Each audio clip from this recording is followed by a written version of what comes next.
I remember when I lost my mind. There was something so pleasant about that place. Even your emotions have an echo in so much space. And when you're out there without care, yeah, I was out of touch. But it wasn't because I didn't know enough. I just knew too much. Does that make me crazy? Does that make me crazy? Does that make me crazy? Possibly. And I hope that you will have in the time of your life. But think twice. That's my only advice. Come on now, who do you think you are? Bless your soul. You really think you're in control? Well, I think you're crazy. I think you're crazy. I think you're crazy. Just like me. My heroes had the heart to lose their lives out on the limb. And all I remember is thinking, I wanna be like them.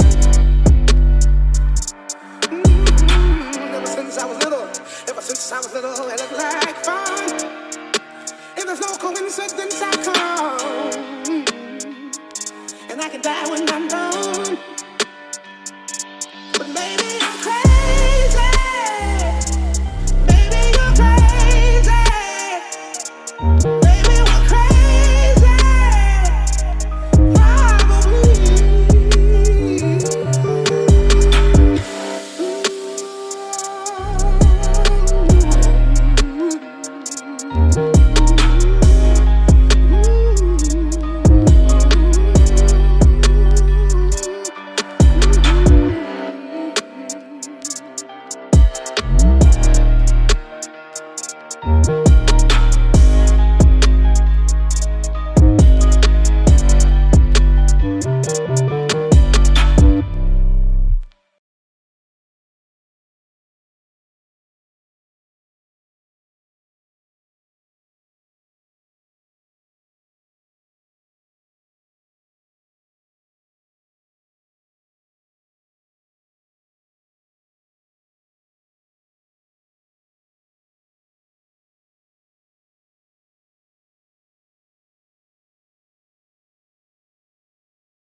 Welcome back to the channel that gets the business handled. Y'all already know I'm the host with the most. I go by the name of Mr. Authentic, aka Timbo Slice. I know all of y'all are familiar with what's going on in Jackson, Mississippi right now. The water crisis, the water's not safe to drink, and then the flooding that has been taking place. I know y'all familiar with that, but I want to familiarize y'all with a word called the weaponization of water. And I want to familiarize y'all with that because that is a true thing, right? The first time I heard of it was when the situation was going on in Flint, Michigan, right? That's the first time I heard of it, right? But now I want y'all to hear Jason Black speak on the situation because he's very informative. So y'all check this information out, man. Y'all get in the comment section, tell me what y'all think. Here, as you all witnessed here years ago, it all starts to look the same because history and the system of white supremacy is a system, and that system is set up to repeat itself. For those of you who were unaware, there is an unprecedented water crisis going on in the capital. This isn't some outlying city anymore. The capital of Mississippi, state capital of Mississippi. And there's an unprecedented water crisis going on there now. And what I'm going to do is I'm going to show you some of the news stories from there. There was a good piece there that was on CBS this morning. There was a good piece that was on there. And what I want to do is I want to go ahead and show that to you here. I think it'll encapsulate things. And then we're going to go ahead and deal with more of this, because this is unnatural selection is what you're witnessing here. There are expected to be long lines this morning in Jackson, Mississippi, as people wait desperately for a basic human necessity. We're talking about water. We all take that for granted. This is day 5 of a growing crisis that has forced schools and businesses to close. Now, residents are now being told to shower with your mouth closed because the water is not safe. Elise Preston is her name. She's in Jackson with more on the story. Elise, listen, this has nothing to do with the story, but I'm having a question in the studio. Do you shower with your mouth open in the first place? Good morning, Elise. No, I do. Good morning to you, Gail. No, I do not. And it is definitely not advised here. You see their trucks behind me. 600 National Guard members have been deployed here to Jackson to help distribute water to families here during this crisis. We were here at this mega site yesterday and watched them pass out nearly 5,000 cases of water to 2,500 families. When we caught up with Sharon Dunson, she had not had usable water in her home for more than a week. What has that been like? It has been terrible. Like Dunson, many in Jackson, Mississippi are still without reliable drinking water, despite crews installing an emergency pump at the city's deteriorating water treatment facility. It smells like sewer. The water in 53-year-old Cherry White's home is no good. She is concerned for herself and her 5-year-old grandson. I can't flush the toilet. How does this all make you feel? Well, me, it makes me angry. We have low running water to where we can't do nothing. It's frustrating. It's wrong. And it needs to be fixed. We appreciate you doing that. Mississippi Governor Tate Reeves says the focus in the short term is distributing as much water as possible to residents in need. I just wanted to help any way that we can. Enlisting the help of the state's National Guard. This is one of 7 mega sites where the National Guard is handing out 2 cases of water per adult. But we don't have the built-in revenue that we need to keep the system maintained. Anna Wolf has been covering the water crisis for Mississippi Today, a nonprofit news site. And we've got failing pumps. So that's the mechanism that actually pumps the water out of the reservoir, which is where we get our water from, and puts it out to customers. The other is the treatment mechanism. So, if the water's not treated, we can't push it out. Part of the reason Jackson doesn't have the funds is because of a dwindling tax base that goes back to the latter half of the last century, when the city saw an exodus of white residents during integration. And as our population has declined, we haven't had the tax base necessary to keep up this really large system. The state capital of Mississippi, not some outlying area nobody's heard of. The state capital of Mississippi. So when you see something like that, what you realize is that's not accidental. That's not an accident when you see something like that. When you see that kind of thing, that lets you know that is not accidental. It's not accidental.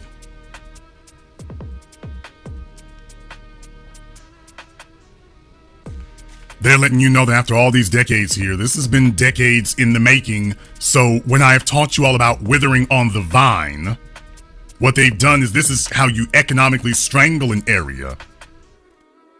If you'll all remember, we faced this evil before. After antebellum slavery, when black folk were just released, the whole idea was literally that you would starve to death because you are going to be cut off from the economy altogether. That you are going to be segregated and you are going to be cut away from the economy altogether. You won't have any part in it. So we are going to economically strangle you. That even if your numbers exceed the white population, even if your numbers exceed the white population, you may have the population numbers, but you don't have the economic numbers. So we are going to watch it wither and strangle on the vine. That's the idea. This is not natural selection. This is unnatural selection. This is the definition of unnatural selection. You have the state house and the governor in this city. Isn't that a crisis for the state? Isn't that a security crisis for the state? If the state government, where the seat of the state is, doesn't have proper running water, wouldn't that pose a security risk to the state itself? And yet, that is not what you're seeing there. It's not what you're getting. There was an article that was done by The Hill, and I found that to be very interesting as well. There was an article that was done by The Hill, and they had talked about that. They had talked about the water crisis in Jackson, Mississippi raises concerns about environmental racism. have to go without running water for an indefinite amount of time after Governor Tate Reeves announced damage to a major pump at Jackson's main water treatment facility yesterday. The city of 180,000 people will have to face a heat index of 102 degrees without water to cook, clean, or bathe. Reporter and CEO for Status Quo News, Jordan Cheriton, interviewed one Jackson resident who said the crisis was a failure of the state government. Let's watch. Now we are here in 2022 and a governor who has totally neglected the plight of the infrastructure here in the capital city of Mississippi, and that's Jackson, Mississippi. And so even his the governor's refusal to allocate or appropriate funds for infrastructure this legislative session because he did not trust the Black leadership that was leading the city of Jackson, right? And so we keep seeing these racist tent, these extreme policies that are being put in place, and extreme neglect that are putting over 175,000 people in the city of Jackson in direct harm and danger because of petty politics. Jordan Cheriton joined. Middle of summer. I mean, you thought it was bad in Flint, Michigan, middle of summer. And this isn't new, as a matter of fact. Now, what's really precipitated this latest round of it here is there's been flooding in Mississippi. And because of that, that tends to contaminate the water supply in ways that the filtration systems can't really deal with adequately, especially if you're dealing with older systems that haven't been upgraded or haven't been changed out or maintained as they need to be. So now you're not doing it from a position of regular maintenance, you're doing it from a position of crisis. And that's not the way you really need to be doing that. That's not the way you really need to be doing that. On NPR, and there's a reason why I'm going through all these articles, because for those of you who are not from there and whatnot, I want you to understand what they're dealing with here. NPR reported that the city of Jackson is struggling with a deteriorating water system long before the latest rains cut off access to safe drinking water for more than 150,000 people in Mississippi's capital. For years, residents of the majority Black city have endured everything from service disruptions and recurring boil water advisories to concerns over contaminants like lead and E. coli bacteria, thanks to failures to upgrade Jackson's aging infrastructure. With the city now under a state of emergency, officials are scrambling to distribute bottled water to tens of thousands of people in a city where roughly 1 in 4 people live in poverty. Amid the fledgling response, officials have sent mixed signals about how long it may take to restore service. City officials have said it could be days, but Governor Tate Reeves said it is unclear exactly how long it will take. Do you all notice that every time we turn around, have you all noticed every time we turn around, man? Every time we turn around, you're looking at a situation where water is or can be weaponized. Have you all noticed that? Every time we turn around, we're looking at a situation where specifically where Black folk are, that water is water and essential is or can be weaponized. And not slowly either. It gets weaponized damn fast. It gets weaponized immediately. New Orleans, 2005. Flint, Michigan. Now Jackson, Mississippi, and I'm just naming the ones that made the news. Every time you turn around, there is some water crisis specifically targeting Black people. Every time you turn around, it doesn't hit anybody else, but it damn sure targets Black folk, doesn't it? Damn sure does that. Man, how in the hell could we be so damn unlucky year after year that of everything that could happen, there's something that targets water where Black people are? South Africa. There's a reason why I want to bring that into stark relief for you. Now, this is the system of white supremacy at work. This is the way and the manner in which the system of white supremacy works. The manner in which white supremacy works is that what it does is it makes sure that when they're running things, everything goes fine. Everything goes great. Everything goes well when they're running things. So the impression and the idea that's supposed to get communicated to you is, if you want things to run well, you need to let us white folk run it. That's the bottom line. As long as we're here to run things, it will go well. But as soon as the white folk are not there anymore, next thing you know, you start having these massive problems. So the white folk, what they do is they get up and then they say, okay, we're going to take our economy with us. We're going to pick up and we're going to take our economy with us. Now, there are some cities and some places where folk have been able to fight that and prevent that from becoming a wholesale collapse. Atlanta, Georgia is one of those examples. Atlanta, Georgia is an example of a place where they tried that there. They were working on trying that there, but they didn't move quickly enough too much money was coming into Atlanta. They didn't move quickly enough. So next thing you know, Atlanta blows up in a major way and black folk are still there. So the white folk are now trying to finagle and manipulate their way to get back in control of things. So they've been trying to get back in control where Atlanta is concerned. But Jackson, Mississippi is a bit of a different creature. Jackson, Mississippi is a bit of a different creature now. In Jackson, Mississippi, now it's like, okay, we've been letting you wither on the vine for decades here. For decades now. We've been letting that wither on the vine for decades. And they're letting you know here that this the South Africa strategy that I have been advising you all of here for years now, the South Africa strategy where even if you become the numerical majority, you're not the economic majority. So what happens then is the whole point of white flight back in the 50s and 60s, the whole point of white flight was to collapse economies. To collapse the economies of the cities. That was the whole point of white flight. As soon as we get to integration and desegregation, okay, fine, pull the plug on it, collapse the economy of the cities. That if we're not allowed to murder black people in mass, then collapse the economies of the city and then leave them to wither on the vine. If we can't run it, we will destroy it. If we can't run it, we will destroy it.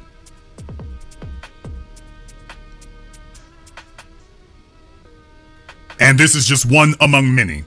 This is just one among many. Where black people are concerned, you don't, in the state capital, how in the hell can the water system be neglected in the state capital? The capital of the state does not have, of all the places in the state where the water system should be up to code and should be working 100% fine, in the capital of the state you have this issue? How in the hell is that possible? How in the hell is that possible in the state capital? That can't be. That's not possible unless it is engineered. In other words, we don't have the means to force you out physically. So what we will do is make the environment so intolerable and make the environment so inhospitable that the environment becomes dangerous. That's what the idea is now, is that the very environment itself will become dangerous and deadly. And that once that occurs, that'll be the way that we force you out. An environment that's just deadly and dangerous to be in. Folks, this is the definition of warfare. I'm trying to tell you that that's the definition of warfare. They're letting you know you're not moving fast enough. Not enough is going on. You're not moving fast enough. You're not collapsing quickly enough here. So yeah, we're done with the playing games. We're going to just get right down to the business of, well, we didn't kill you ourselves. If your grandmama died of thirst, or if your grandmama died, if your kinfolk there died of exposure, or whatever, oh well, that's just them. That's just too bad. If that's it, that's just them.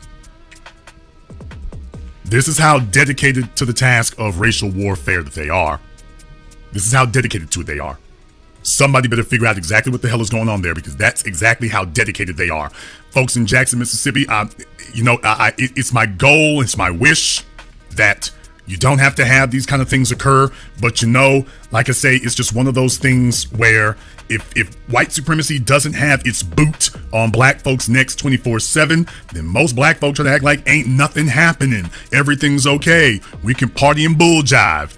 So we've kind of entered a situation where, white supremacy's got to keep the boot on the neck, because if they don't, then folks go back to bull jiving around. And next thing you know, the situation's gotten worse. So in many ways, it may be necessary to have something like this occur.